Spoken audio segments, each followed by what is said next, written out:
we've seen throughout the Fever's season so far, it's been a bit of a roller coaster. They've had some really good games. They beat the New York Liberty to break their winning streak, but then just a week prior, they lost to the Connecticut Sun, who are the worst team in the WNBA. Indiana Fever were without Caitlin Clark, without Damiris Dantas, and they also had just lost DeWanna Bonner recently and gained Aari McDonald, but this was only her, I think, third game with the team since she has been re-signed. They've had close games where they've completely blown the lead in the fourth quarter, games that they should have won. There's been drama on the outside, people wondering why DeWanna Bonner actually left, like what's going on in the locker room. What do you get when a team written off as Clark dependent faces the best squad in the league?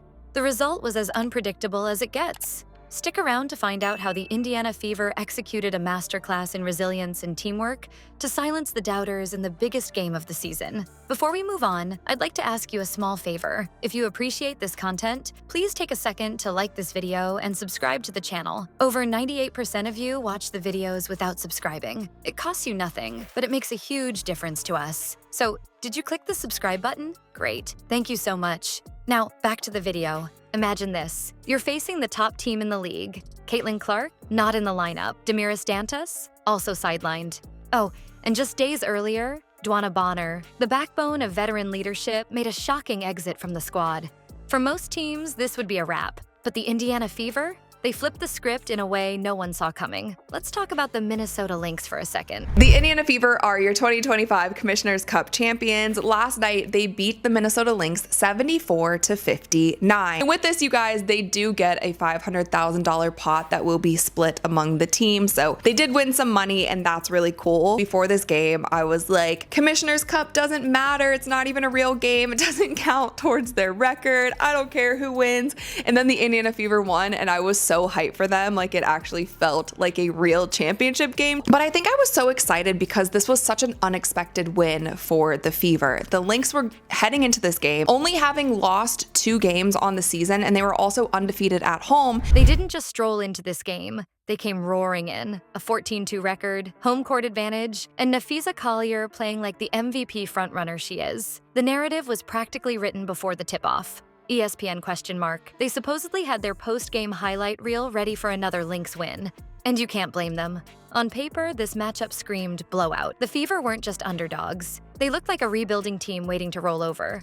But then came the first quarter, and bam, Stephanie White threw the Lynx a curveball. Without Clark's perimeter dominance, the Fever completely reworked their game plan. Instead of leaning on a single scorer, they turned the focus to shutting down Minnesota's strengths. Tight defensive rotations, constant pressure, and doubling Collier at every opportunity turned the Lynx's offensive rhythm into disarray. Natasha Howard, she stepped into that role like she'd been waiting for this moment all season. 16 points, 12 rebounds, and most importantly, an absolute clinic on defense. Howard made Collier grind for every single shot. You mentioned the Fever are undermanned. They're without their point guard and their scoring sensation and Caitlin Clark, and they were down 13 points to the Minnesota Lynx early in this game. Stephanie White went to her bench, and she brought in Sydney Colson. That became a steadying force. Sophie Cunningham came in and just made it a more physical contact. The Lynx had the crowd into it early, and in the second quarter, the Lynx went on an 8-minute drought and did not score. Suddenly, the unstoppable Lynx didn't look so unstoppable. And it wasn't just Howard. Aaliyah Boston brought muscle inside the paint. Sophie Cunningham spread the floor with crucial shots. And Kelsey Mitchell? Ice cold under pressure, delivering buckets when they mattered most. This was less about individual performances and more about a complete team effort. By the time the final buzzer blew, the Fever had dismantled the Lynx's confidence, proving to everyone they're far from a one-woman team. So, what now? With a win this big, the conversation changes. Are the Fever contenders, even without Clark? Let's see how this shakes up the league. What's louder than a roaring crowd after a huge win? A statement that leaves the whole league buzzing. And this one didn't even come from the court. In street clothes on the sidelines, Caitlin Clark was as vocal and involved as ever. You wouldn't have guessed she was nursing a groin injury by the way she shouted encouragement to her teammates. During breaks, she pulled players aside, pointing out adjustments and hyping them up. Even when she wasn't in uniform, she found a way to impact the game. The cameras didn't miss a chance to zoom in on her reactions. Fist pumps, clapping, sometimes even shouting mid-play. The Fever, they came into this game as double-digit underdogs, but they pull it off. How did they get it done, especially without Caitlin Clark in the lineup? Yeah, I think they're doing a lot of things well. The Fever are a team that has been through a lot, right, this year with Caitlin's injury. They only scored 59 points on their home floor. I mean, it was a really impressive victory by Indiana with how they were able to change the tide early. It felt like Clark was still leading the charge, even from the bench. But here's the thing. No one gave the Fever a shot without her. Analysts ran with the narrative all week, calling her the heartbeat of the team. How could they stand up to the powerhouse Lynx without their star court general? Meanwhile, on the other side, Minnesota carried all the momentum.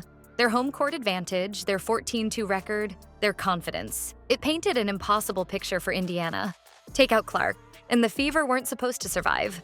And yet they walked into the arena like they had everything to gain, and Minnesota had everything to lose. The defensive scheme, like whatever coach on the Fever put together that defensive scheme to shut down Napheesa Collier and also make sure that they had a hand up. They showed grit, they showed energy, they showed how they came together, not only in the locker room, but on the court. They were moving the ball well. They did a fantastic job with that. And I also want to shout out Natasha Howard. She was MVP of the Commissioner's Cup. She ended the game with 16 points, 12 rebounds, 4 assists, and 2 steals. The post-game scene wasn't just about the scoreboard. It was a complete role reversal.